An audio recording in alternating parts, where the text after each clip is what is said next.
नमस्कार। श्रीमद् वाल्मीकि रामायण अखंड पाठ में आप सबका स्वागत है। आज हम पढ़ेंगे 40वां सर्ग उत्तरकांड से, और आज के सर्ग में अंततः होगी वानरों, रीछों और राक्षसों की विदाई। तो चलिए प्रारंभ करते हैं आज का पाठ।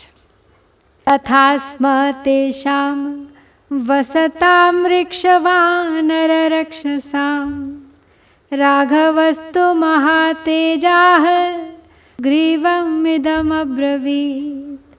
गम्यतां सौम्य किष्किन्धां दुराधर्षां सुरासुरैः पालयस्व सहामात्यैः राज्यं निहतकण्टकम् अंगदं महाबाहो प्रीत्या परमयायुतः पश्य त्वं हनुमन्तं च नलं च सुमहाबलं सुषेणं श्वशुरं वीरं तारं च बलिनां वरं कुमुदं चैव दुर्धर्षं नीलं चैव महाबलम् वीरं शतबलिं चैव मैन्दं द्विविधमेव च गजं गवाक्षं गवयं शरभं च महाबलम्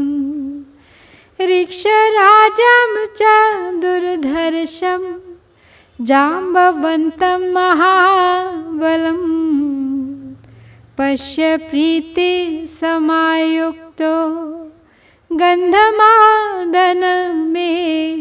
च। तो इस तरह वहाँ सुखपूर्वक निवास करते हुए रीछों, वानरों और राक्षसों में से सुग्रीव को संबोधित करके महातेजस्वी श्री रघुनाथ जी ने इस प्रकार कहा, सौम्य, अब तुम देवताओं तथा असुरों के लिए भी दुर्जय किष्किंधापुरी को जाओ और वहाँ मंत्रियों के साथ रहकर अपने निष्कंटक राज्य का पालन करो। महाबाहो, अंगद और हनुमान को भी तुम अत्यंत प्रेम पूर्वक दृष्टि से देखना। महाबली नल अपने श्वशुर वीर सुषेण, बलवानों में श्रेष्ठ तार, दुर्धर्ष वीर कुमुद, महाबली नील, वीर शतबली मैंद द्विविध, गज गवाक्ष गवय, महाबली शरभ, महान बल पराक्रम से युक्त दुर्जय वीर ऋक्षराज जाम्बवान तथा गंधमादन पर भी तुम प्रेम पूर्वक दृष्टि रखना। ऋषभं च सुविक्रांतं प्लवंगमं च सुपाटलं केसरिं शरभं शुंभं शंखचूडं महाबलम् ये च सुमहात्मानो मदर्थे त्यक्तजीविताः पश्य त्वं प्रीतिसंयुक्तो मा चैषां विप्रियं कृताः। एवमुक्त्वा च सुग्रीवमाश्लिष्य च पुनः पुनः विभीषणम् उवाचाथ रामो मधुरया गिरा लंकां प्रसादि धर्मेण धर्मज्ञस्त्वं मतो मम पुरस्य राक्षसानां च भ्रातुर्वैश्रवणस्य च मा च बुद्धिमधर्मे त्वं कुर्या राजन् कथञ्चन बुद्धिमन्तो हि राजानो ध्रुवमश्नन्ति मेदिनी अहं च नित्यशो राजन् सुग्रीवसहितस्त्वया स्मर्तव्यः परया प्रीत्या गच्छ त्वं विगत ज्वरः। तो परम पराक्रमी ऋषभ, वानर, सुपाटल, केसरी, शरभ, शुंभ तथा महाबली शंखचूड़ को भी प्रेम पूर्वक दृष्टि से देखना। तो श्री राम सुग्रीव को संबोधित करके कह रहे हैं कि अब उन्हें लौट जाना चाहिए और अपना राज संभालना चाहिए। तो कहते हैं कि तुम सब पर प्रेम पूर्ण दृष्टि रखना, पर आप परम पराक्रमी ऋषभ, वानर, सुपाटल, केसरी, शरभ, शुंभ तथा महाबली शंखचूड़ को भी प्रेम पूर्वक दृष्टि से देखना। इसके सिवा जिन जिन महामनस्वी वानरों ने मेरे लिए अपने प्राणों की बाजी लगा दी थी, उन सब पर तुम प्रेम दृष्टि रखना, कभी उनका अप्रिय न करना। ऐसा कहकर श्री राम ने सुग्रीव को बारंबार हृदय से लगाया और फिर मधुर वाणी में विभीषण से कहा, राक्षसराज, तुम धर्म पूर्वक लंका का शासन करो, मैं तुम्हें धर्मज्ञ मानता हूँ। तुम्हारे नगर के लोग सब राक्षस तथा तुम्हारे भाई कुबेर भी तुम्हें धर्मज्ञ ही समझते हैं। तो राजन, तुम किसी तरह भी अधर्म में मन न लगाना। जिनकी बुद्धि ठीक है वे राजा निश्चय ही दीर्घकाल तक पृथ्वी का राज्य भोगते हैं। राजन, तुम सुग्रीव सहित मुझे सदा याद रखना। अब निश्चिंत होकर प्रसन्नता पूर्वक यहाँ से प्रस्थान करो। रामस्य भाषितं श्रुत्वा ऋक्षवानर राक्षसाः साधु साध्विति काकुत्स्थं प्रशशंसुः पुनः पुनः। तव बुद्धिर्महाबाहो वीर्यमद्भुतमेव च माधुर्यं परमं राम स्वयमंभोरिव नित्यदा। तेषामेवं ब्रुवाणानां वानरं च राक्षसां हनुमान् प्रणतो भूत्वा राघवं वाक्यमब्रवीत्। स्नेहो मे परमो राजन्स्त्वयि तिष्ठतु नित्यदा। भक्तिश्च नियता वीर भावो नान्यत्र गच्छतु। तो श्री रामचंद्र जी की यह बात सुनकर रीछों, वानरों और राक्षसों ने धन्य धन्य कहकर उनकी बारंबार प्रशंसा की। वे बोले, हे महाबाहु श्री राम, स्वयंभू ब्रह्मा जी के समान आपके स्वभाव में सदा परम मधुरता ही रहती है। आपकी बुद्धि और पराक्रम अद्भुत हैं। वानर और राक्षस जब ऐसा कह रहे थे, उसी समय हनुमान जी विनम्र होकर श्री रघुनाथ जी से बोले, महाराज, आपके प्रति मेरा महान स्नेह सदा बना रहे। वीर, आप में ही मेरी निश्चल भक्ति रहे।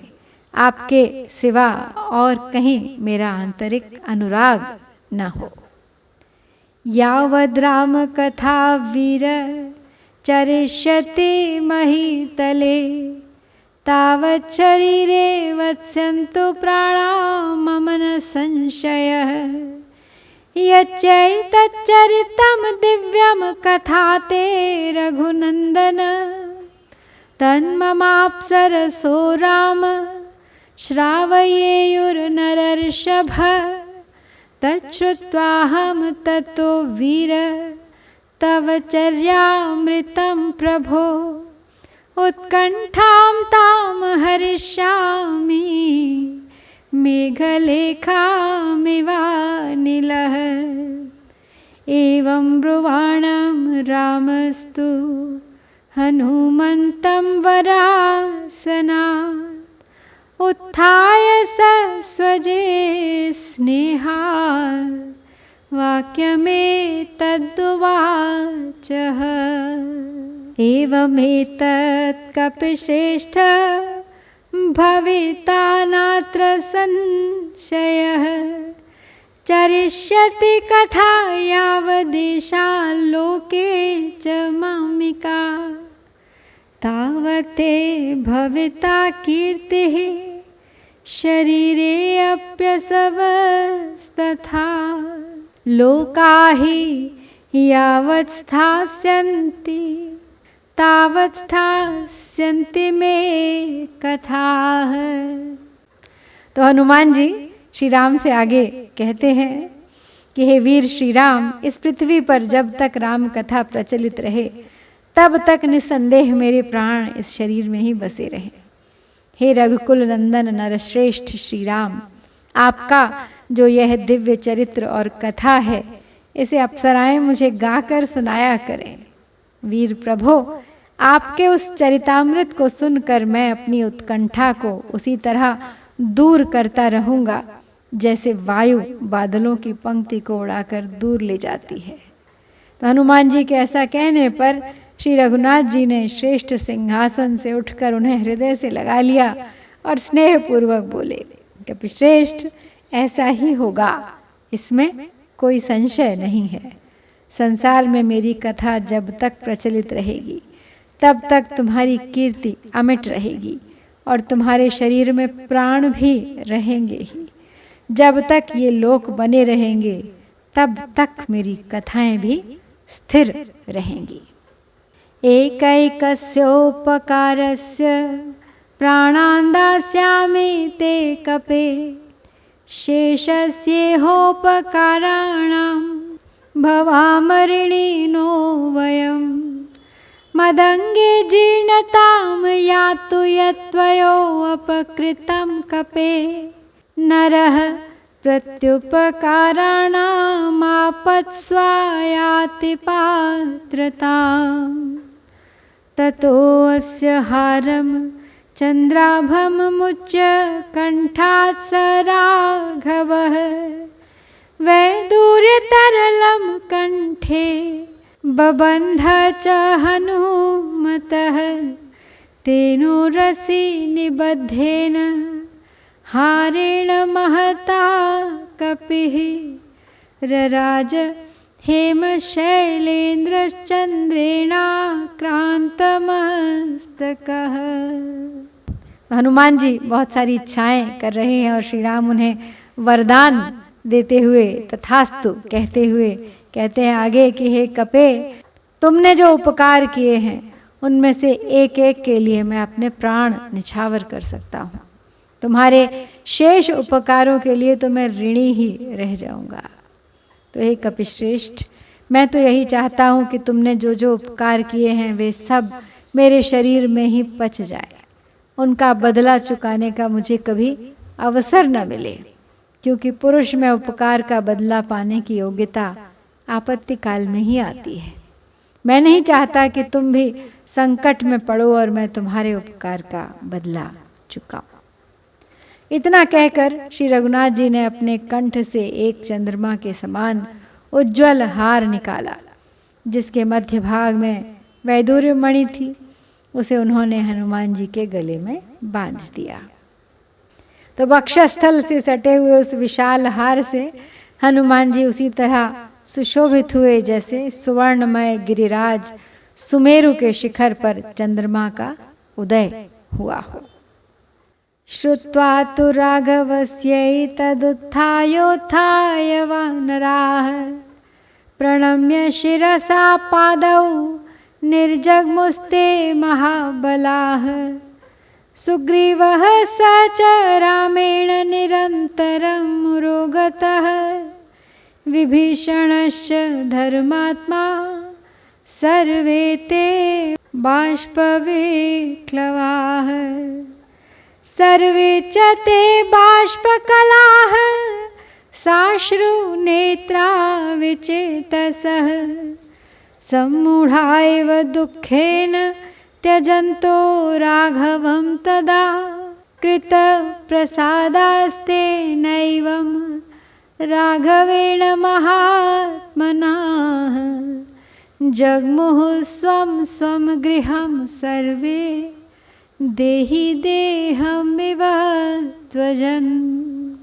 ततस्तु ते राक्षसऋक्षवानराः, प्रणम्य रामं रघुवंशवर्धनम्।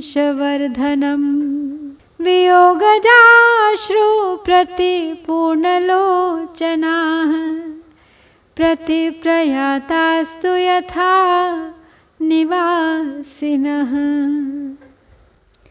तो श्री रघुनाथ जी के ये विदाई के शब्द सुनकर वे महाबली वानर एक एक करके उठे और उनके चरणों में सिर झुकाकर प्रणाम करके वे वहाँ से चल दिए। सुग्रीव और धर्मात्मा विभीषण श्री राम के हृदय से लग गए और उनका गाढ़ आलिंगन करके विदा हुए। उस समय वे सब के सब नेत्रों से आंसू बहाते हुए श्री राम के भावी विरह से व्यथित हो उठे थे। श्री राम को छोड़कर जाते समय वे सभी दुख से किंग कर्तव्य विमूढ़ तथा अचेत से हो रहे थे। किसी के गले से आवाज नहीं निकल रही थी, सभी के नेत्रों से अश्रु झर रहे थे। महात्मा श्री रघुनाथ जी के इस प्रकार कृपा एवं प्रसन्नता पूर्वक विदा देने पर वे सब वानर विवश हो उसी प्रकार अपने अपने घर को गए जैसे जीवात्मा विवशतापूर्ण शरीर छोड़कर परलोक को जाता है। वे राक्षस, रीछ और वानर रघुवंश वर्धन श्री राम को प्रणाम करके नेत्रों में वियोग के आंसू लिए अपने अपने निवास स्थान को लौट गए। तो श्री राम ने अयोध्या से विदा कर दिया है रीछ, वानर और राक्षसों को। और इसी के साथ हम यहाँ पर श्री वाल्मीकि निर्मित आर्ष रामायण आदि काव्य के उत्तर कांड से 40वां सर्ग पूरा करते हैं। इत्यार्षे श्रीमद् रामायणे वाल्मीकिये आदि काव्ये उत्तर कांडे 44 सर्गः। ओम श्री सीता रामचंद्राभ्यां